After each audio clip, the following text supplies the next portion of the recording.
Pierre, it's a real privilege to welcome you as our second guest on the Gold Telegraph show. Your career journey has been absolutely incredible. You're the founder of Franco-Nevada, a true giant in the precious metals world, now boasting a market cap nearing $25 billion in US dollar terms. Thank you so much for your time today and joining me for this conversation. It's a pleasure. It's a pleasure to be with you. Well, how I want to start this discussion, Pierre, is I'd love to go back to the beginning of your journey. You studied electrical engineering in Montreal and later earned an MBA at the University of Utah. At that stage, was mining already on your radar, or did the passion for the industry emerge more unexpectedly later in your career? Yeah, no, I was not thinking about mining whatsoever. I came from a small farming community in the Eastern Township of Quebec, and the people that had money were farmers. Okay, so, and my dad was a small-time entrepreneur. He had a couple of small manufacturers, and my best friend's father was a construction, entrepreneur, and our neighbor was an architect. So my thought was, maybe I'll get to be in the construction business. I've always loved to do things on my own. And so when I did engineering and then I did my MBA, my thought was go work for a construction company, which I did. I ended up working for Bechtel in San Francisco. And the first job that they assigned me to was building a mine in Arizona. In fact, Miami, Arizona. And believe me, Miami, Arizona is not Miami, Florida, okay? It's not the end of the world, but from there you see it, okay? And while I was there, I formed a friendship with the resident geologist, and we started speculating on penny stock. And as it happened, the first penny stock we bought, we made 10 times our money in a space of about 3 months. And not only I was hooked, but I thought I was God's gift to finance. Okay, wow, this is so easy. Needless to say, the second one, I lost everything. Okay, but I was bitten. And what I sort of like is the whole concept of optionality in that business is that, when you buy crypto, for example, you don't have any optionality. You're buying it because you think the price is going to go up. But when you buy a mining stock, and particularly a good company with lots of land, any discovery is free to you. That's what I call free optionality. And that's what I understood right off the bat. So that's how I got started. And then I worked for Bechtel. Then I worked for Rio Algom at the time, which was a sub of Rio Tinto in Toronto. And then I switched to the investment business with Beutel Goodman. And there, the rationale was here was, 4 self-made millionaires. And I figured, well, if I go work for them, some of it's got to stick, okay? And as it happened, I became very friendly with one of them, Seymour Schulich, who became my partner. And it's with he that, we started Franco-Nevada together in 1983 and took it public in 85. Wow.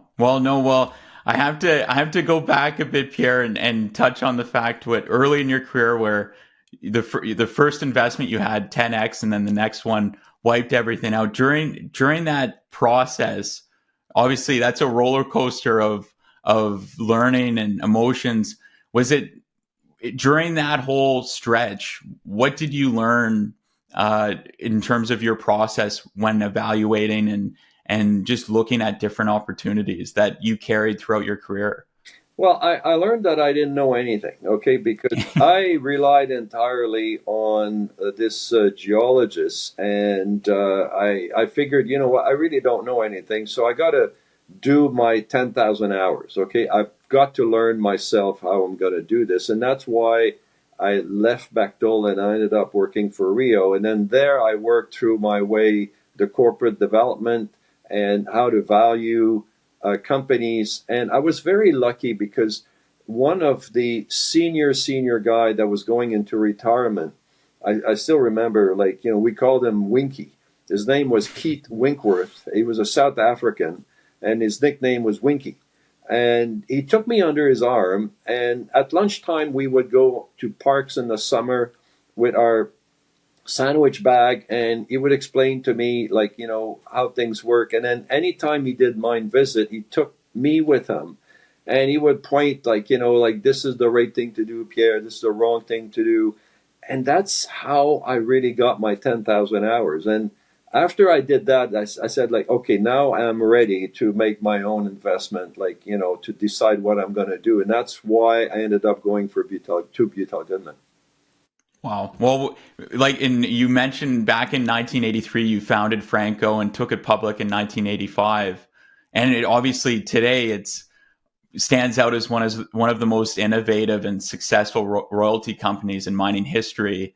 Take us back to those early days, and what was it like starting something so groundbreaking?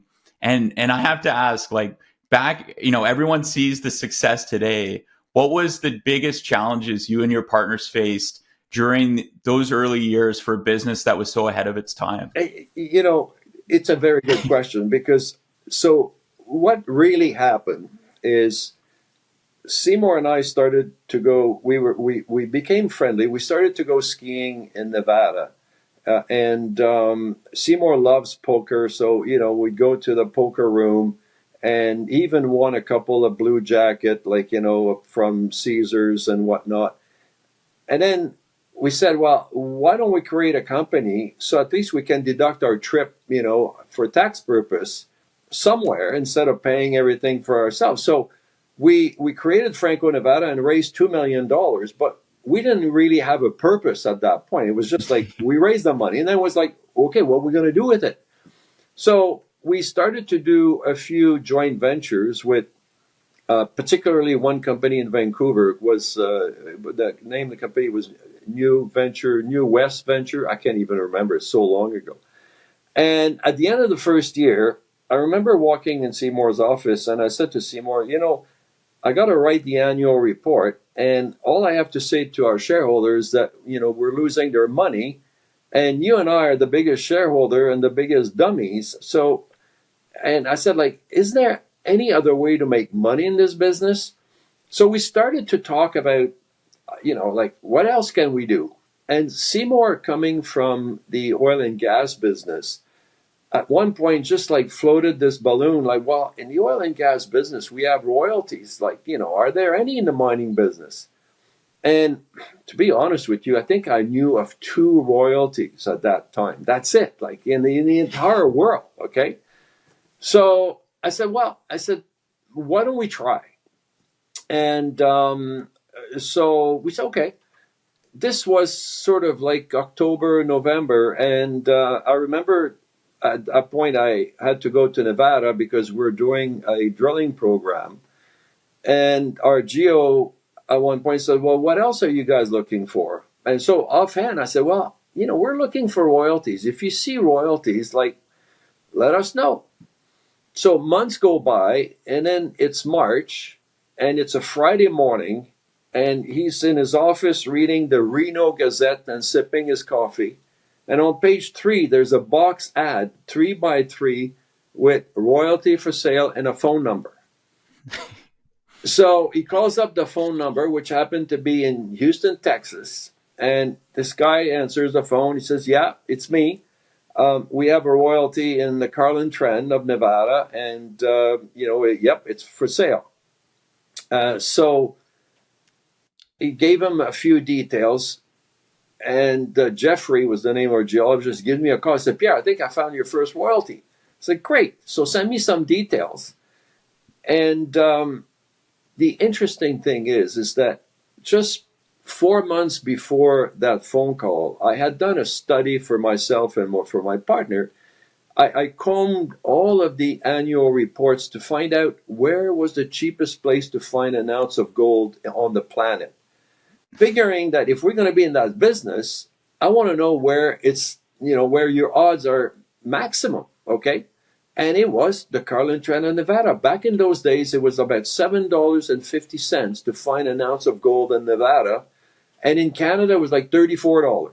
I said, well, why do we want to explore in Canada? It's like so much cheaper in Nevada. And it had to do mostly with the sedimentary basin type geology where you can add like massive amount of gold with drilling because it's like a porphyry, type copper deposit.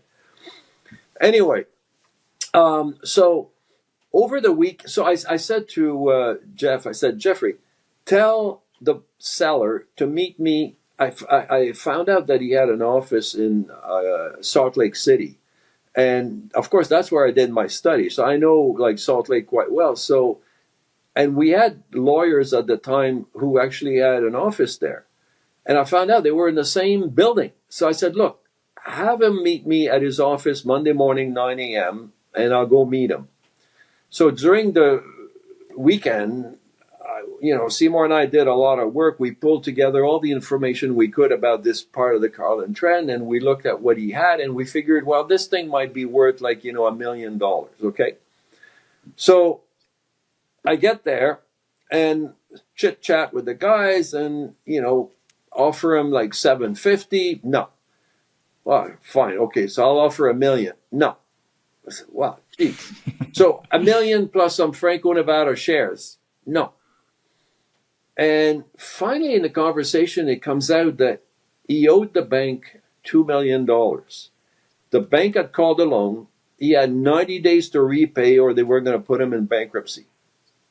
So all of a sudden, it's $2 million or nothing because anything less than that, he was going to go bankrupt anyway. And wow. In my head, and I still remember this, Alex, like to this day, in my head, I'm going through all my numbers again. And I'm like, okay, I think we can afford to pay the $2 million because our rate of return may not be quite as high, but the one thing we're going to do is we're going to get our money back and we have free optionality. Okay, like if they find anything, it's all free. So I said to the guy, shake hand, but I said, I got to call my partner. So I called Seymour and I said, Seymour, I got good news and I got bad news. So he said, what's the good news? I said, we just bought our first royalty. And I said, I think we're going to make 5 times our money. I was bullshitting him. I had no idea. Frankly, I had no idea. And so he said, well, what's the bad news? I said, well, we got no more money. It was the entire amount of money we had in the treasury plus $30,000, okay? He went postal on me, okay? Like, what are you doing? Are you crazy? Anyway, after 5 minutes, I hung up the phone and I said to the guy, I said, look, let's go downstairs because our lawyers are on the main floor. We'll dictate the terms. They will write up the paperwork. You and I go to lunch. We'll have a bottle of wine. We'll celebrate. We come back. We sign the deal and we're done. The guy said, sure. So that's exactly what we did. Now, the thing that I found out 3 years later is when the seller went back to his office. There on the step of his office was the operator of the property with his checkbook ready to buy the royalty. Okay? So the one thing that I've learned is, you know what? Carpe diem. That's a Roman expression for seize the day. Okay? Don't let opportunity escape you. When the opportunities are there, when the door is open, step in, go in, do it.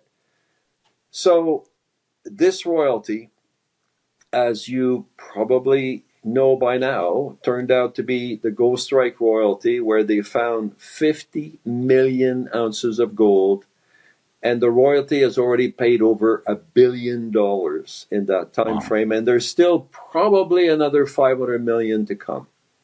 Is that incredible? Well, it's totally very incredible. Well, and that sets up, like, Pierre, in retrospect, like, building on that incredible story, like, when you think of those early days in the perseverance of that story in itself, would you say, like, in those early days of building Franco, would you say perseverance and the right partners and and just energy to get things done was one of the most important things back in that stage. But for the first 10 years, we had no competition because nobody believed that we could build a company based on royalties. It had never been done before. And when you looked at the numbers, it's insignificant. How can anyone build a company by spending $2 million? Well, guess what? We've done it 3 times where we turned 2 million into $1 billion of royalty. Okay, Wow. so, and of course, you look at the industry today, like there's what, like 50, 55 royalty company, and it's a subset of the mining industry. But yeah, those first 10 years, and I learned a lot as well because, you know, the whole concept of optionality, it took me like a few years to understand the power of it in the royalty business.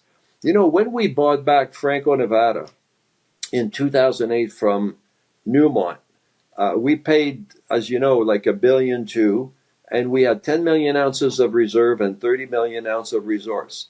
Well, 10 years later, those 10 million ounces got mined, and guess what? We still have 10 million ounces of reserve and 30 million ounces of resource at no cost to the Wow. Franco-Nevada shareholders. And that's the power of optionality. That is Yeah. what I love. I mean, give me free optionality, I'll make you money. Yeah. Well, no, and well, that sets it up, Pierre. We'll loop back to Franco later in the discussion, but shifting gears just a touch, I'd love to chat a bit about geopolitics. And with countries like China, Saudi Arabia, the United States, and more countries ramping up their push into critical metals, how does resource nationalism affect your investment decisions today? And especially in a world that continues to get more and more fragmented? It's a very difficult environment for any mining companies. I mean, you probably saw that, for example, I think it's Mali who issued like an arrest for like the CEO of Barrick. I mean, it's like the environment is very difficult. And there are countries where I would never go.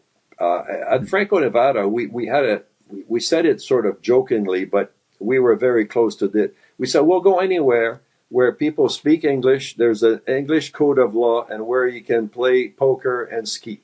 Okay, uh, you know. But at the end of the day, if you don't have legal rights that you can enforce in a court of law, you got nothing.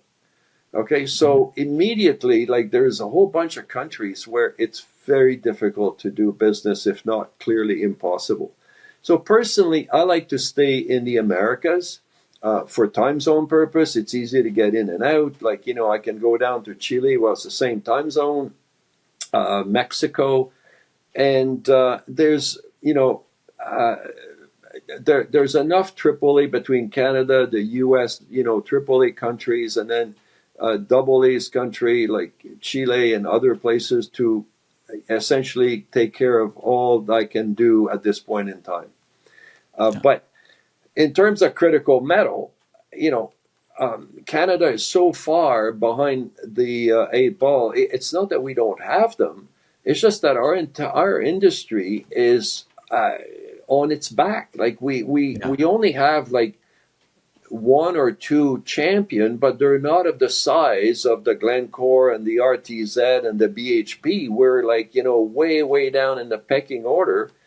And our government over the last 25 years have let all our companies go away, the Noranda and the Inco and the Falconbridge and the Alcan.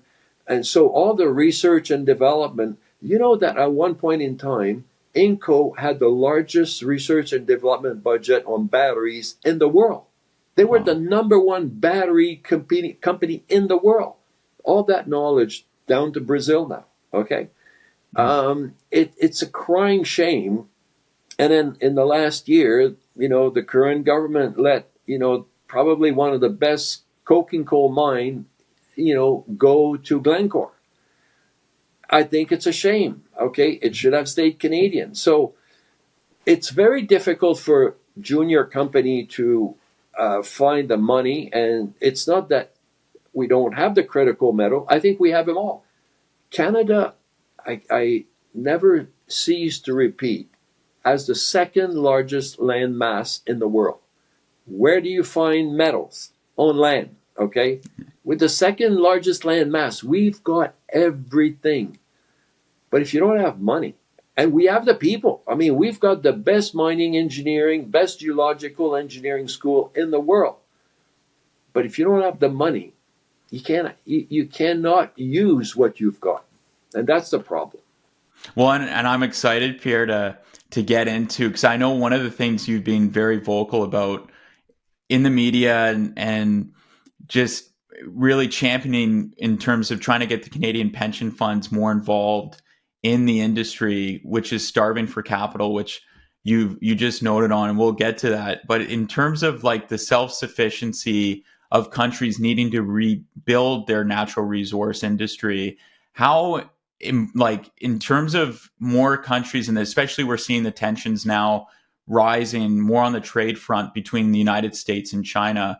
How important do you think it is for countries around the world to prioritize self-sufficiency when it comes to mining and really prioritizing the development of these world-class assets in their backyards? And obviously it loops into national security and all that. And how do you see in the times ahead, how will it, like, what's the global landscape looking like in terms of See, Alex, the tension here is that for most of these critical metals, they're a very small market. So you don't need 10 or 20 mines. You probably only need one or two. And if every government wants to have self-sufficiency, they're going to have to be supported by the government, and then they're going to produce too much. Okay, like, you know, like the entire gallium market, like, is the size of a truck. Okay, like, you know, it's not that big. That's the issue. So ideally, what you would want is, you know, the U.S., Canada get together and they say, okay, we need, you know, one producer of this one too. Who's got the best mine? We'll support that producer so that he can stay alive against the Chinese, because the Chinese, of course, their, you know, workforce cost is like nothing. Okay, so that's who you're competing against. And you also want only one or two refinery at the very maximum, because these are incredibly expensive. And again, it's a small market.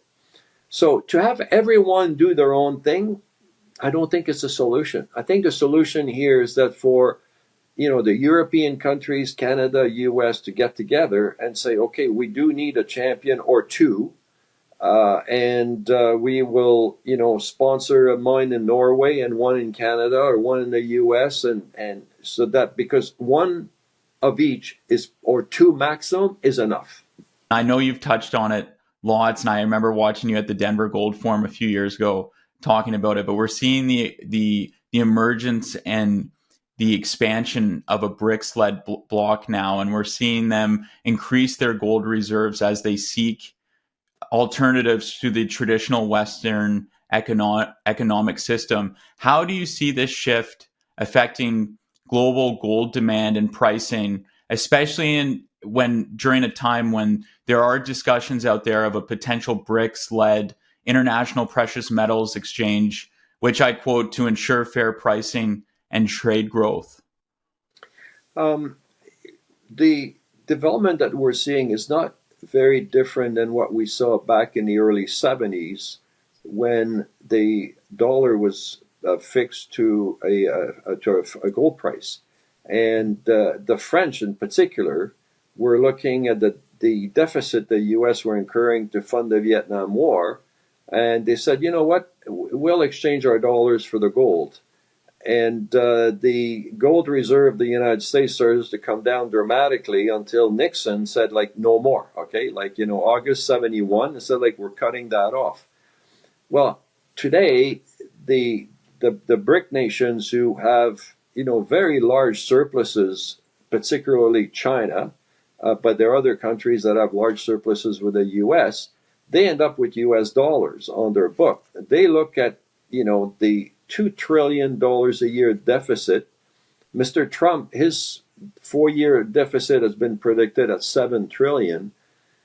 these countries are saying, you know what, we'll keep some dollars, but we'd like some gold. Okay, so they're starting to exchange, and what we're seeing is that the the amount of gold owned in a global reserve is going up compared, and the dollar is going down. Not Yeah. surprising. Okay, that's a direct answer to the issues that the U.S. are facing. One, I was really surprised, Pierre, to see, well, Trump's Treasury pick, Scott Bessent, he recently said, he said gold's in a long term bull market driven by central bank buying. Like with a Treasury pick from the incoming Treasury Secretary saying that, what's your take on that? And how do you see trade wars and the potential tariff factor play into gold's future, especially these next 4 years? I am very bullish for the next 4 years for gold. Okay, like my scenario for the next 4 years is the 1976 1980 period that I lived through. Okay, and if you look at the period of 1976 1980, inflation went up every year. The dollar went up every year against all currency. Interest rates went up every year. And guess what? Gold went up from $90 to $800 in that 4 year period. Yeah. And given the policies that Trump has, okay, like they're quite, to my mind, inflationary. Tariffs are inflationary. You repatriate 12 million people. Who's going to work? Okay, like they're going to have to pay a lot more. Okay, the base salary will have to come up. So every single policies that Trump has put out, to my mind, are quite inflationary, and so that's why I think that we're going to live through a period that is going to resemble the 1976 1980, and I'm expecting a much higher gold price at the end of Trump's term than what we have today. And building on that, Pierre, I know you've touched on this in the past, but in terms of this kind of digital renaissance that we're seeing around the world in the financial system, how do you see gold playing a role with digital currencies? And I know you've chatted it publicly before about the gold ETF 2.0 that's being worked on by the World Gold Council. Do you foresee gold playing a role in digital currencies in the years ahead, maybe through a stable coin or something of that nature? You know, Gold has been around as a currency for 5,000 years. Whether you tied it to a digital currency, I don't know why you would do that. Like, you can buy the gold directly, you can trade it, you can like hoard it, you can put it in your safe, you can put it in your pocket, you can, you go to Vietnam, you can buy a house with you just lay it out the gold ingot, that's what you pay for. In quite a lot of the Middle East, it's the same thing. So I'm not sure what a digital gold currency would do that you can't do today. Like it's another intermediary kind of thing. But if someone can figure out a way that it's useful, I would be all for it. Today we're seeing alternative pricing mechanisms like the Shanghai Gold Exchange starting to get a lot of traction. With that, Pierre, what do you? Absolutely, Alex. Sorry Yeah, to interrupt yeah, here, but I've said for the past 10 years that the day that the number of transactions on the Shanghai Gold Exchange, supersede the COMEX, that day the pricing for gold is going to be done in the East and no longer in the West. And we are at that moment today. There were times a few months ago where the Shanghai Gold Exchange was actually more important than COMEX. And it stands to reason because, when you look at the size of the Chinese economy and the need for an alternative, because don't forget, China has banned crypto. There's no crypto allowed in China. yeah, So if you want an alternative asset to the renminbi and an easy way to sort of like put your money away, gold is the answer. And yeah. there's a huge affinity for gold, and you got 1.2 billion people there. and of which there's like 300 million people. The entire size of the United States is middle class. So think about this. Like, and India is right behind with also 3 to 400 million people in the middle class. So where's the gold price going to be decided at the end of the day? Not going to be in the United States. It's going to be in the East. Do you think when the Western world through Shanghai, when they lose that kind of gold pricing mechanism where it's really priced through the Western exchanges, when it's more properly reflected in the East, do you think that's when we see a pretty significant moment in the gold price around the world? Yeah. Yeah. And, I said also that when you think of China, the Chinese have a real propensity for gambling. And my thinking is that the Shanghai Gold Exchange is going to become a bit of a casino type of thing. And Yeah. that's when we're going to see the crazy, crazy prices. And when I say crazy, so one of the probably you've seen me talk about the Dow Jones Gold ratio, okay? Yeah. And you can use the S&P if you want to gold, same difference type of thing.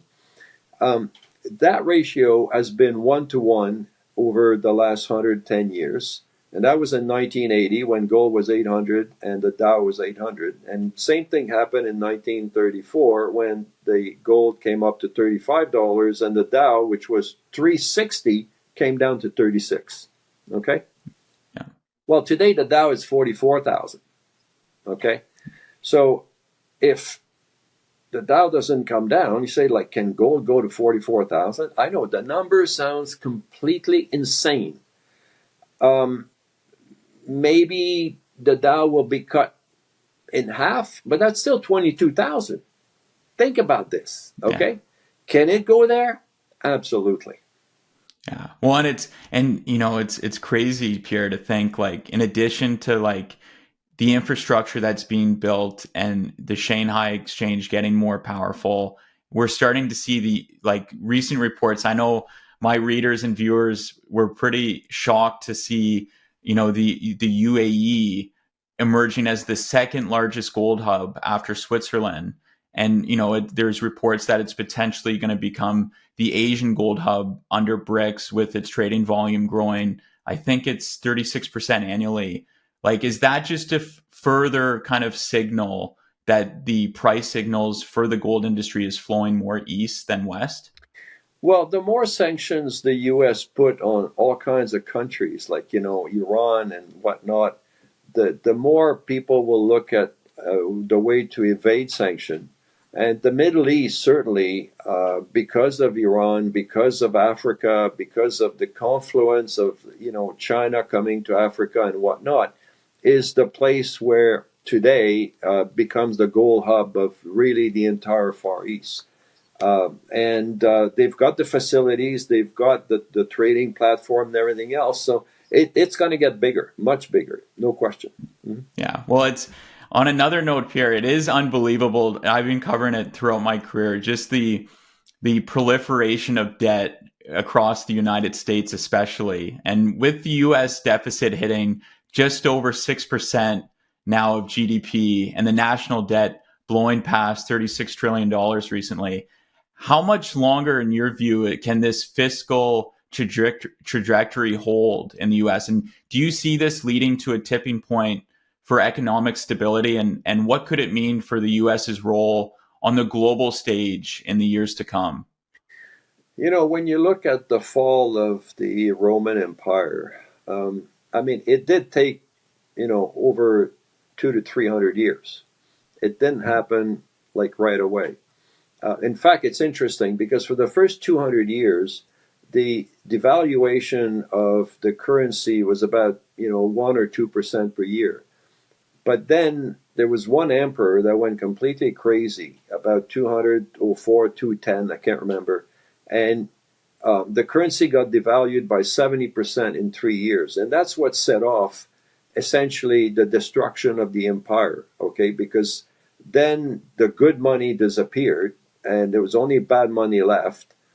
All the people that had the real gold didn't want to use their currency because it was being devalued, and they couldn't pay the army, and that's when things starting to fall apart. So when you look at the US, there's so much resource, Alex, that, like, is it going to go away in the next 5 years or 10 years? Not a chance. Okay. Like, they're just going to kick that can down the road. There's going to be probably another Volcker that will come in and will, like, square the bar, and things will get back. This is a long-term thing. It's not going to happen. But in the short run, there's going to be big hiccups. And that's what I'm looking at more than anything else, like for the next 4 years type of thing.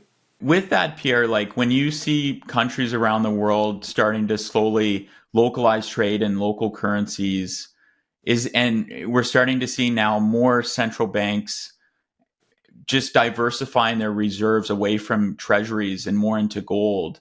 Is that something that concerns you with regards to potentially creating a debt crisis, or is it just something like what's your view on that?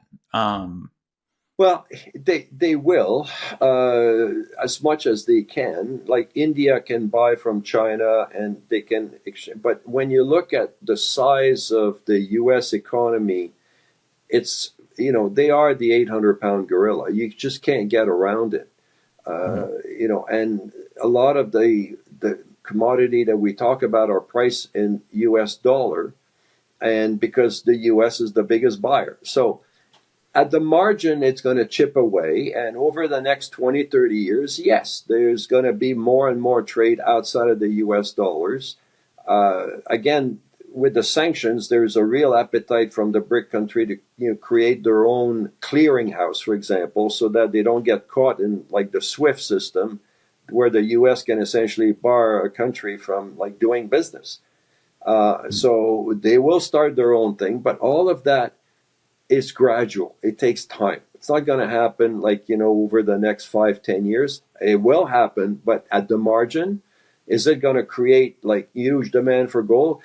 I think the central banks are already doing that. Okay, the central banks are buying essentially like a third of all new production. It's huge. It's a big factor in the gold space, and it's also an incredible.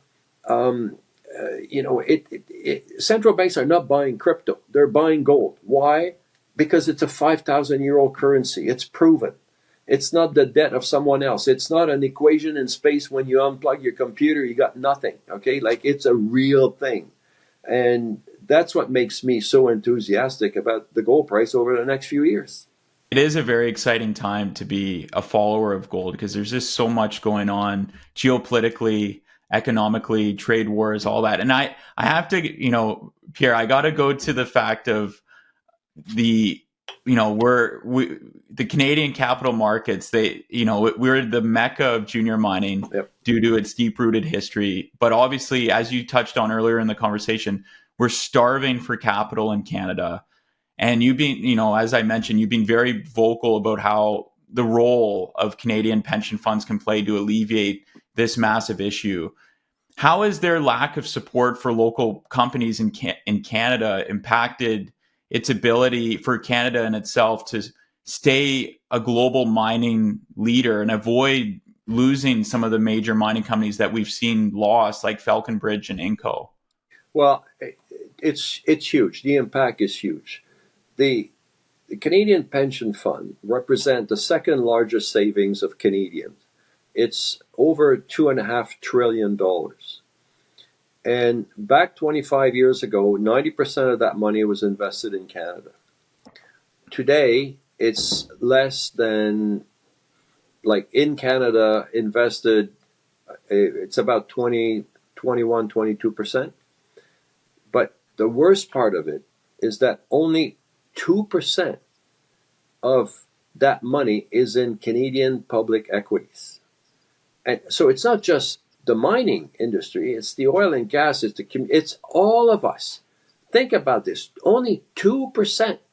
When you look at Australia, for example, the pension fund represents essentially about the same amount of money.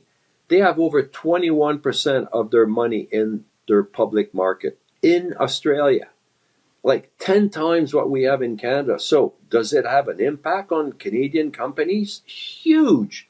And on our junior company, even more, because there's nobody to answer the phone. If you want to do a deal, if you want to present, what you're doing, they have indexed the 2% they have indexed it. So there's nobody to pick up the phone to tell you, to talk to, and to make a case, to plead. Nothing. I find that it is, a dereliction of duty beyond anything I've ever seen. And these are, Canadian pension fund. They're run by, government employees. Okay. And they much prefer to go to Sydney, Australia, or to, Shanghai on your dollar than go to Sault Ste. Marie or Lethbridge, Alberta, okay, which is what they should be doing, but they're not. And, it does impair the ability of Canadian companies, particularly in the mining sector, which we're good at, to raise capital. And on top of that, all of our big mining companies have been, sold out. So these companies had budget to help junior company. Well, all those budgets are also gone.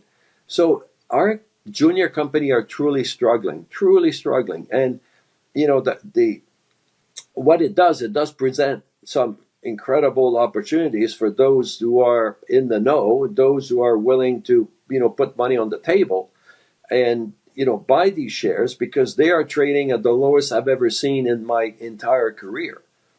Yeah. But it's no consolation to the CEOs and the people who are and the geologists who are trying to do work, unfortunately. Yeah. Well, and Pierre, like with all that being said, like I'm sure this conversation will get hundreds of thousands of views. And what would be your biggest advice for Canadians that watch this conversation in terms of trying to bring more advocacy and address this issue? Like, what do you think Canadians need to do to really get this massive issue to the forefront and help push this and change this pension fund issue? The power of one, okay? Like if everybody who, listens to this writes to their MP and say, like, it's a crying shame that, like Canadian pension fund money is invested everywhere but Canada, creating jobs to compete against Canadian. Part of the mandate of these funds should be to invest in Canada. In Quebec, they're smart enough. Like the pension fund in Quebec, they have a dual mandate. They have a mandate, of course, to return, to shareholders, which, but they also have a mandate to help Quebec-based company. Bombardier would not be in Quebec today if it wasn't of the Caisse de Dépôt. Couche-Tard, one of the giant of the business, would not be here today if it wasn't for Caisse de Dépôt. Well, where are the Canadian pension fund in Canada? Nowhere. And that is a big issue. And Pierre, like, say if this movement that you are trying to create, if it takes flight and we see radical change and the appropriate change from the pension funds to properly support the mining industry in Canada, what type of transformation do you think the country will see, not just not just as an industry, but in the broader economy in the next decade or so, or whenever this change actually comes into effect? Well, you see, in Australia, what the government did was very smart. They franked the dividend of mining companies, which is if the mining company who paid the dividend paid the tax, the dividend is tax-free to the shareholders. So, of course, if you're an Australian guy, okay, like you want to own some of these companies because you get a tax-free dividend and you want to reinvest in these companies. So why do you think BHP, why do you think like all these Australian companies are, they're the 800-pound gorilla, and they're going all over the world with, the money that they have. If we were able to do something like this in Canada, my goodness, again, we have the second largest land mass in the world. The amount of discovery, both in copper, like copper, which I think is the number one critical metal in the world, is copper.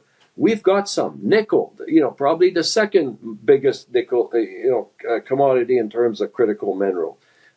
Lithium, carbon, name them. We have them all, but we don't have, we need the money to get out there, and we have the people. So I think, it would be a game changer if the government in Ottawa woke up and figured out like what's the right way to incentivize these pension funds to stay in Canada, to put more money in Canada.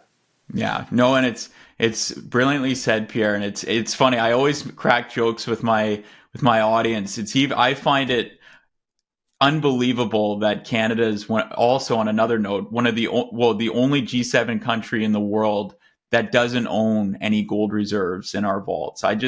I find it unbelievable. But shifting gears a bit, Pierre, I have to ask you. It's obviously known you're known for many many different things, but I have to bring up the iconic Lassonde curve because it's become the holy grail for understanding the mining investment life cycle.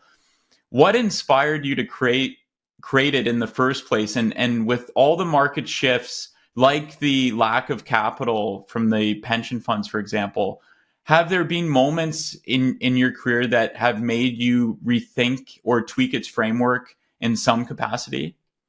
Yes, I started the Lassonde curve as when I was writing my book, the Gold Book, back in the early 1990s, and I wanted to put in a picture my own experience of investing in a business, and I wanted to show where were the sweet spot, I guess, in the investment and also the risk reward ratio. So that's why you see like from zero to maybe like on a scale of 100, like 100 on the discovery process, and then you see reality sets in, and then you have the period where you do the engineering and whatnot, and then you start construction, and then the net asset value comes back up again.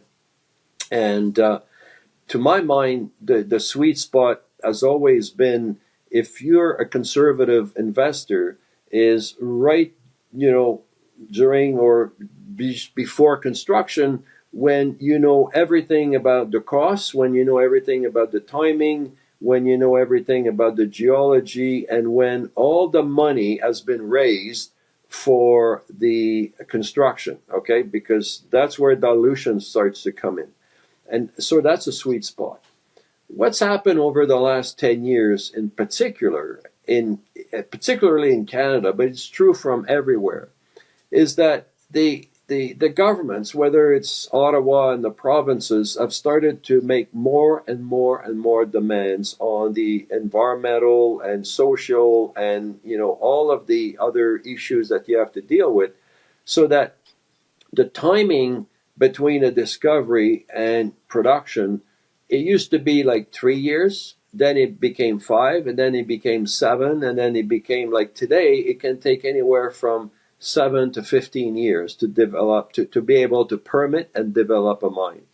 And I've termed, that stretching of the Lassonde curve, the killing fields, because there's not one junior company who can stay alive for that long and be able to fund the development of a company, and so they just get killed. Yeah. And that's unfortunate, but it's reality, or they get bought out. Because the two things that impact value the most is on a discovery is your capex. How much is it going to cost to put this in production? And time. And think about this. If you're going to take 15 years, well, 15 years at 7% per year, essentially your NEV is now worth zero. Okay? So your stock, which has an NEV of, let's say, $20, will trade for maybe 20 cents. Yeah. Because you just don't, and then try to raise money at 20 cents. Impossible. Yeah. So, well, yeah, no, well, and with that, Pierre, like when a company or an issuer, when they're caught on the infamous valley of despair, when they're in the construction phase, would like, and this is high level, but is there a strategy or something that you would encourage entrepreneurs to think about when they are caught on that valley of despair in terms to surviving and coming out on the other, whether it's focusing more on exploration to try to build out further reserves, or something, just, or is it just tough when you're caught on that valley of despair? You just got to accept that that's the phase of where you're at. Unfortunately, even if you add more reserve, it doesn't do any good because you still have 15 years in front of you and your capex is still 1.2 billion. Yeah. It's the time. If you could shorten that time to like a maximum of 5 years, now you're back in business. Okay, Yeah. 5 years at 7% is 35%. Okay, so instead of getting 100% NEV, you're gonna get 65%. You can raise money and you can get things done at that value. But 12 years, 15 years, you can't. You're done. Yeah. Well, and obviously, Pierre, the Lassonde curve in itself it's timeless. It's proven itself over decades. If you could leave future mining leaders and investors with one key insight from it, what would it be? Particularly for investors, okay, it's to be able to pick if you want to maximize your chance of really making a lot of money is to be able to pick companies that are early in the construction time phase, but that are fully funded and that will be able to build the project for what they say they will. Because that's the critical point. We have seen way too many companies say, oh, it's going to cost us 1.2 billion, ends up costing 1.8 or 2 billion. And then they have to raise money, they dilute you, and at the end of the day, as a shareholder, you make no money. Okay? So you have to have, absolute confidence in management that the number they're going to give you is the right number. A guy like Louis Gignac, okay, who built Dundee Gold, he told them, I'm going to build this for 753 million. He built it for 753 on time, on budget. That's what you want. You want that confidence. Too many projects, Marathon Gold, okay, they started at 350 million, or now I don't want to know where they are, okay? It's been a complete disaster. I mean, look up north. I mean, I can give you 10 examples. So those those disasters fall really squarely on the shoulder of the CEOs of these companies. They did a bad job. Yeah. And the shareholders are the ones who get caught, with the bag. It should not be in our business. Should not be. Yeah. No, well, and I know you mentioned it earlier, Pierre, about copper being the most important critical metal. And it's something I know you're very passionate about. I like to call it the glue that holds the entire economy together. And with demand expected to soar from renewables and EVs, urbanization, we're staring down a significant supply deficit in the coming years. What's your take on copper's future at this moment, especially and its role in this evolving world that we're in today? I'll make it very simple. Today, 70% of terminal energy that we use is carbon based and 30% is electricity. If we want to have a green world over the next 30 years, we got to tip that backward to 70% electric and only 30% carbon based. To get to 70% electricity, we need to essentially double the consumption of copper annually. And that includes AI, it includes everything that we're talking about. And why copper is so important? Because it's the basis of our civilization. Without copper, we don't have any communication. Okay, forget about what we're doing today. Forget your phone. Forget all communication, all form of communication. Forget all form of transportation. Whether it's a car, a boat, a plane, they have all electric component. A car has anywhere from 25 to 50 kilos of copper. Without that, the car's not working. Okay, same with boats, same with planes, same with elevators. Okay, you cannot have buildings past 4 stories. So talk about communication, talk about transportation. Think about cities. Okay, you cannot build a city without copper. So to my mind, it is the most critical metal, and to me, the best deposits in the world is a copper gold deposit. Okay, like if you can get one of those, that's nirvana. Okay, and that's what I look for when, like in terms of investment, particularly. Because the best gold mines are actually copper mines because they go on for like 50 years, 100 years. So that's kind of what I like. Well, no, well, and saying that, Pierre, you've obviously, Franco is everyone knows, but you've started companies like Orla and many others. And with you being at the forefront of some of the most exciting projects in mining, if you're okay with it, could you share a few standout companies right now that you're involved in that you think more people should keep an eye on? Well, if I can preach for my parish, if I can say that, in terms of copper, as you, I'm sure know, I started. Well, I didn't start the company, but I really invested in it very early on. A company called, it used to be called Atacama Exploration. In short, it's now ATEX, ATEX. And we have really an incredible discovery in Chile. It's about 1.3 billion ton, but we're back drilling. Agnico Eagle just put in US $40 million, so we have enough money now for 2 years of drilling, and I'm told, already in good stuff.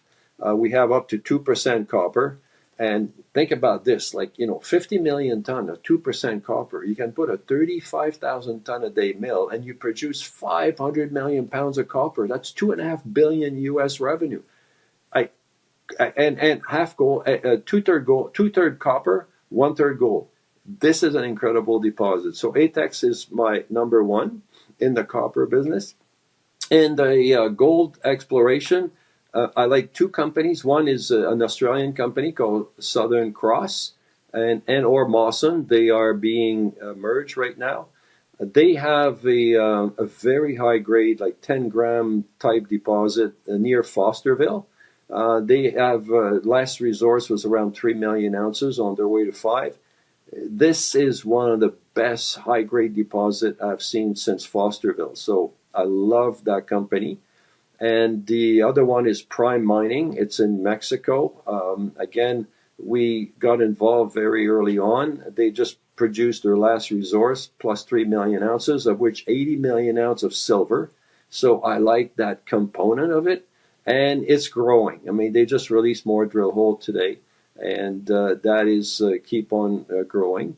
In terms of company that will be in production very shortly, Foran in Saskatchewan. Love the location. Saskatchewan is probably one of the best mining district to find and build a mine. The government there have been incredibly supportive. We're getting electricity for like 3 cents a kilowatt hour. Where else in the world can you get that kind of deal? And finally, as you mentioned, Orla. I think that Orla just bought the Musselwhite mine from Newmont, 200,000 ounces a year, and with 62,000 hectares that have really never been explored. The optionality here, my friend, is huge. And there are drill holes that were drilled back 10, 15 years ago that indicate that there's a lot of upside potential. So don't be surprised to see this going from 200,000 to maybe 300,000 ounces over the next 5 years.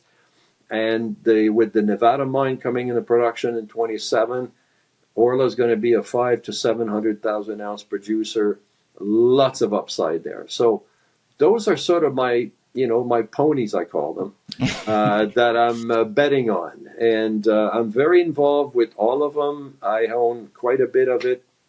And I'm blessed because each of these companies has great management, which at the end of the day, you make money with good people. Good people make good things happen.